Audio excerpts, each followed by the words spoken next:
Some of these are wild. Over 800 people shared their homebrew rules with me, and I posted a video recently going over 54 of them, saying whether or not I would or wouldn't use them. In this video, I'm going to share the 5 wildest ones that I saw. These ones really stood out to me as just really game-changing. Whether that's for the worst or the better, that's for you to decide. I'm just going to tell you what they are and how I see them. If this type of content interests you, please do consider subscribing to the channel and giving this video a thumbs up. So let's just dive into the first one, and it is punishing. This one came from somebody on Instagram who said that drinking a potion in combat provoked an attack of opportunity. So if you were trying to throw back that health potion in combat, you're gonna get swung on, which is just crazy to me because this makes doing anything in combat super risky. If you want to get away from that enemy, you better disengage because otherwise you're going to get hit with an attack. If you try to drink a potion to make up for the fact that they just hit you really hard, they are going to get an attack. I wouldn't use this because I want my players to be able to use health potions and things like that, but I do see the idea behind it, right? If you're like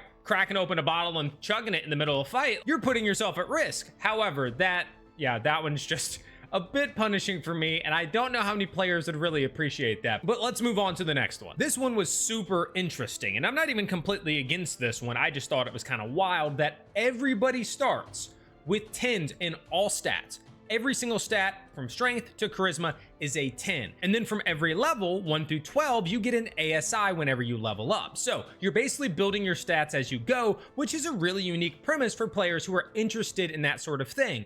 Interested in the idea that they have been honing these skills or these abilities throughout the time that they've been playing. I think it could be really fun for the right group. They do say though, you only get your feats at the normal ASI point. That doesn't mean you get the extra ASI there. You have to pick a feat. Overall, this one is crazy, but kind of fun. Another one that is really punishing is the one that stated that if you roll a dice and it falls off the table, it is a natural 1. So no matter what you're rolling for, if you happen to roll the dice and it falls off and hits the floor, natural 1. No matter what that comes with, you are suffering the consequence. A bit steep for me. Thought it was a bit wild, but maybe they had a problem with too many D4s being on the ground and stepping on them. In which case, I don't blame them. Circling back to attacks of opportunity, this homebrew rule states that, well, there aren't any. You do not get an attack of opportunity or give an attack of opportunity when leaving somebody's threat range. So you can move around as freely as you want. There are no attacks of opportunity when it comes to movement.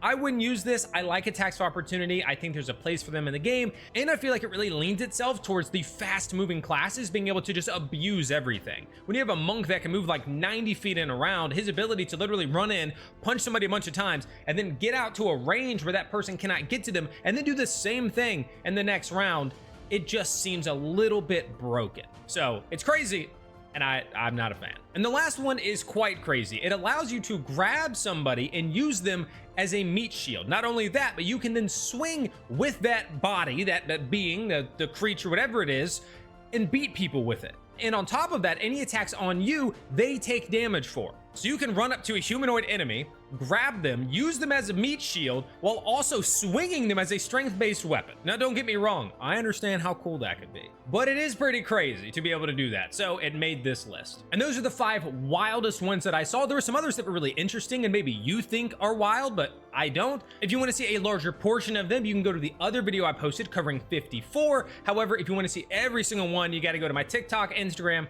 and YouTube Shorts video, where I got so many comments, I simply couldn't share them all here. If you have a different homebrew rule that you have experienced or seen done, and you think it's crazy and deserves to be on this list, share it down in the comments below. And once again, if you enjoy this type of content or just nerd culture content in general, please do consider subscribing to the channel and giving this video a thumbs up. If you want to help me, leave a comment down below as well. It'll help with engagement and therefore the algorithm. If you want to support me monetarily, you can become a member here on YouTube or subscribe over on my Patreon. I also have a beacons link that I'll put down below where you can follow me on TikTok, Instagram, and everywhere else that you want to find me. Thank you for watching, and until next time, good luck in your adventures.